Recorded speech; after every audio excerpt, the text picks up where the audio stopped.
پاکستان اور روس کے درمیان سفارتی اور اقتصادی تعلقات میں اضافہ ہو رہا ہے۔ ماہرین اس بات پر متفق ہیں کہ حالیہ برسوں میں دونوں طرف برف پگھلتی ہوئی نظر آ رہی ہے اور اب پاکستان اور روس کے تعلقات میں نرمی اور گرمجوشی پیدا ہوتی بھی محسوس ہو رہی ہے۔ ماضی میں پاکستان کا سخت حریف سمجھا جانے والا روس اب اسلام آباد سے بہتر تعلقات کا خواہاں نظر آتا ہے۔ روس نے نہ صرف سٹیل مل کی بحالی میں دلچسپی ظاہر کی ہے بلکہ پاکستان کی توانائی اور ریلوے کے شعبوں میں بھی سرمایہ کاری اور معاونت کرنے میں دلچسپی ظاہر کی ہے۔ اس کے علاوہ روس اور پاکستانی فورسز نے مشترکہ مشقوں کا آغاز بھی کیا ہے۔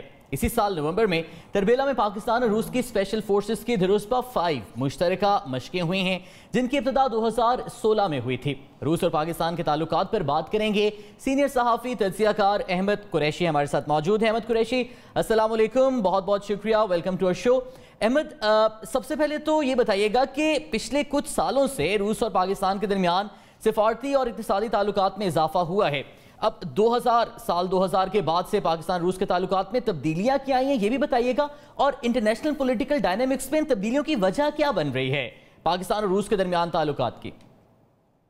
بالکل، یہ بہت دلچسپ سبجیکٹ ہے۔ آپ اندازہ لگائیں کہ بہتری کا کہ پچھلے ایک سال کے اندر جب سے کشمیر میں جو اللیگل اقدامات بھارت نے اٹھائے تھے، اس کے بعد جو 3 UN سیکیورٹی کاؤنسل کے اجلاس میٹنگز ہوئی ہیں کشمیر کے اوپر، جو آفیشیل فارمل میٹنگز ہیں، ان تینوں میں ہمارے وزارت خارجہ کے اندر توقع تھی کہ 5 جو پرماننٹ سیکیورٹی کاؤنسل ممبرز ہیں، مستقل اراکین جو ہیں، ان میں سے اگر کوئی ملک ہے جو ویٹو کر دے گا ان میٹنگز کو کشمیر پر، ان میں سے روس ہو سکتا ہے، اور تینوں مواقع پر روس نے ویٹو نہیں کیا۔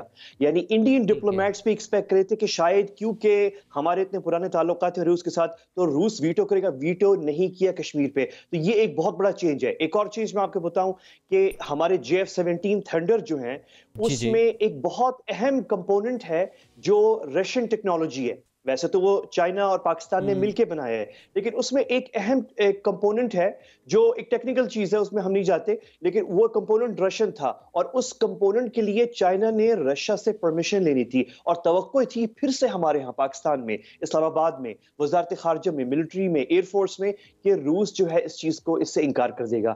روس نے اسے اوکے کی۔ تو یہ بہت بڑی، یہ 15 سال پرانی بات ہے یہ، لیکن یہ بہت بڑی، اس کے بعد ہی پاک چائنا JF-17 تھنڈر پروجیکٹ جو ہے وہ آگے بڑھا۔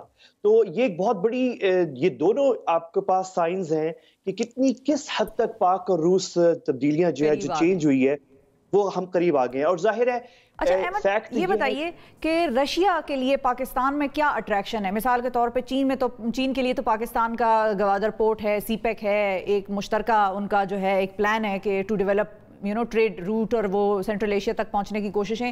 رشیا کے لیے پاکستان میں کیا ہے اٹریکشن؟ شفا، وہ ملک جس نے یہاں بیٹھ کر، یعنی ہم پاکستان نے افغانستان کی اور خود روس کی تو نہیں لیکن USSR سوویت یونین کی پوری تقدیر جو ہے وہ تبدیل کر دی، تو یہ تو بدل دی، تو یہ کوئی چھوٹا معمولی ملک نہیں ہے، مطلب پاکستان۔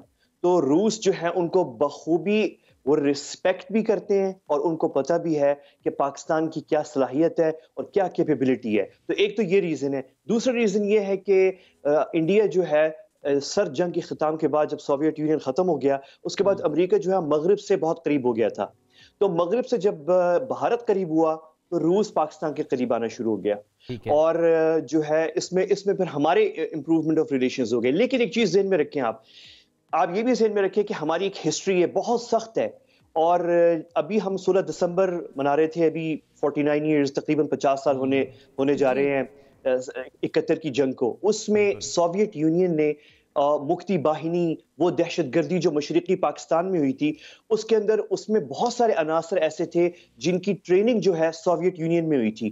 پھر آپ ہمارے بلوچستان میں بہت زیادہ جو گند پھیلایا گیا، یہ جو BLA اور اس طرح کی تنظیمیں جو بنی تھی پہلی دفعہ، یہ بھی اس میں سوویت یونین کا بہت ہاتھ تھا، روس کا نہیں تھا لیکن سوویت یونین کا بہت ہاتھ تھا۔ تو ایک بہت بڑی ہسٹری ہے دونوں ممالک